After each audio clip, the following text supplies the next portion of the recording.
Estimados radioyentes y público en general, en vísperas de un año del inicio de la operación militar especial de Rusia en Ucrania, quisiera compartir con ustedes algunas consideraciones.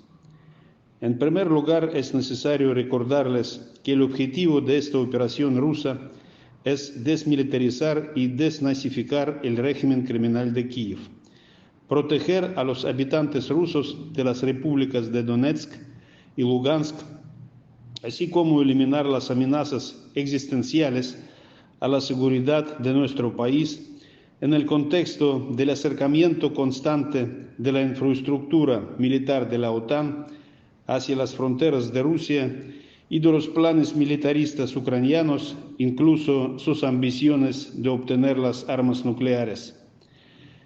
Quisiera atraer su atención a que las Fuerzas Armadas de Rusia están trabajando con uso del equipo de alta precisión para incapacitar la infraestructura militar del régimen ucraniano y los objetos, entre ellos energéticos, que están relacionados con el complejo militar ucraniano, tratando de evitar las víctimas entre la población civil. Al mismo tiempo, hemos sido testigos de las múltiples atrocidades de los nacionalistas ucranianos que bombardean constantemente las áreas residenciales, hospitales y escuelas de Donbass, torturan y matan cruelmente a los prisioneros militares rusos. Como una consecuencia lógica de la política represiva aplicada por el régimen de Kiev contra la población rusa de las repúblicas populares de Donetsk y Lugansk y en las regiones de Jersón y Zaporozhye, en el periodo del 23 hasta 27 de septiembre del año pasado, en estas 4 regiones se celebraron referendos, cuyo resultado fue su adhesión a la Federación de Rusia. Es decir, la gran mayoría de la gente votó a favor de esto. Las consultas populares se realizaron respetando plenamente las normas y principios del derecho internacional y ahora estas regiones representan una parte integral de nuestro país. Es importante destacar el papel destructivo de los países de la OTAN que en realidad ya se han convertido en la parte del conflicto militar, lo que de hecho ya están declarando abiertamente. Su objetivo principal no es salvar las vidas ucranianas, sino derrotar a Rusia tratando de conservar su hegemonía global. Ya no es ningún secreto que las negociaciones de paz realizadas en Turquía en abril de 2022 tuvieron la perspectiva real de alcanzar los acuerdos mutuamente aceptables entre Rusia y Ucrania. Sin embargo, estos contactos políticos fueron interrumpidos por la orden de Washington y Londres que optaran por la escalada del conflicto, luchando contra Rusia hasta el último soldado ucraniano. Aún más, los países occidentales siguen suministrando en grandes cantidades armas sofisticadas y ofensivas a Ucrania, así como compartiendo con Kiev datos de inteligencia y participando en la planificación y ejecución de operaciones militares, reclutando a los mercenarios de todo el mundo, incluso en América Latina, y enviándolos junto con sus instructores militares para luchar en Ucrania.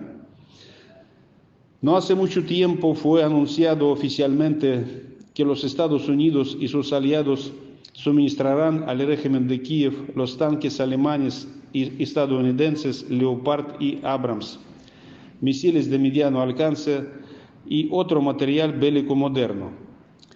Todo esto solo aumenta la escalada del conflicto y lleva a mayores pérdidas de vidas humanas. No menos preocupante es la información que se descubrió después del inicio de la operación militar rusa sobre la existencia en Ucrania de una red de biolaboratorios norteamericanos que desarrollaban patógenos mortales. Lo mismo Washington ha realizado en otros países de la ex Unión Soviética creando sus laboratorios biológicos militares justo a lo largo de las fronteras de Rusia. La existencia de tales instalaciones en Ucrania fue confirmada por la subsecretaria de Estado de los Estados Unidos, Victoria Nuland, y representa una grave violación de los acuerdos internacionales sobre prohibición de desarrollo y uso de armas biológicas.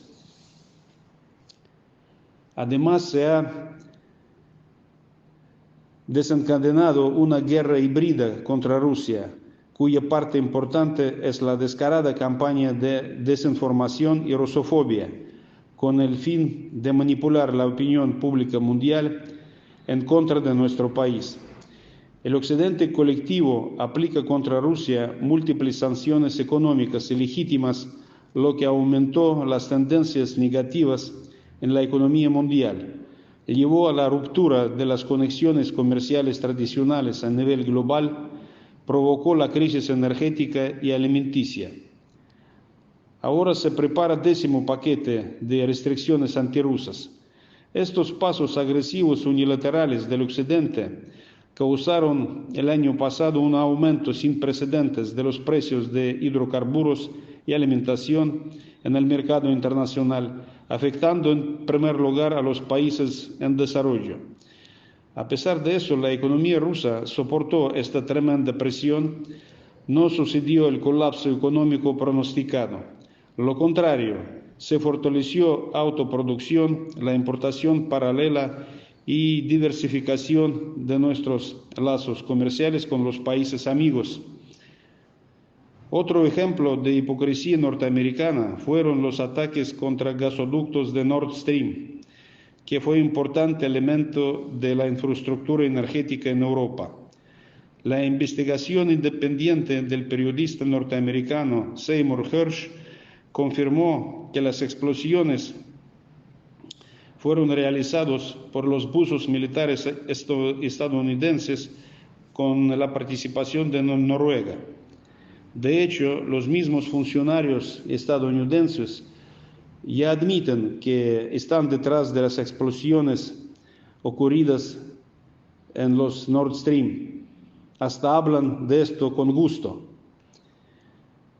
En estas condiciones hostiles, Rusia sigue cumpliendo todos sus compromisos comerciales a nivel internacional, trabajando activamente para ayudar a los países en desarrollo. Esto confirman los esfuerzos diplomáticos de Rusia junto con Turquía y el secretario general de la ONU, emprendidos para organizar el tránsito del grano ucraniano por el Mar Negro para distribuirlo entre las naciones más necesitadas. Es evidente que la política occidental de aislamiento internacional de Moscú ha fracasado y Rusia sigue manteniendo el diálogo constructivo y la cooperación con la mayoría de los países del mundo, lo que confirman las recientes visitas del canciller de Rusia, Sergei Lavrov, por los países de África y Medio Oriente, así como el rechazo de muchos estados, incluso de América Latina, de unirse a las medidas económicas restrictivas del Occidente contra Rusia. La parte rusa nunca ha rechazado el proceso de negociación con Ucrania. Al revés, el mismo señor Zelensky suscribió el decreto presidencial que le prohíbe entrar en negociaciones con Moscú. Estamos dispuestos a dialogar con Ucrania sin condiciones previas y basándose sobre las realidades existentes. En todo caso, nuestra prioridad sigue siendo la misma: garantizar la seguridad, soberanía y identificación nacional de nuestro país y su gente. Es importante que se aceleraron las transformaciones globales, el proceso de traspaso del sistema unipolar al mundo policéntrico, más justo y democrático, con formación de varios polos de influencia en Asia, África y América Latina, que corresponde a los intereses de la mayoría de las naciones.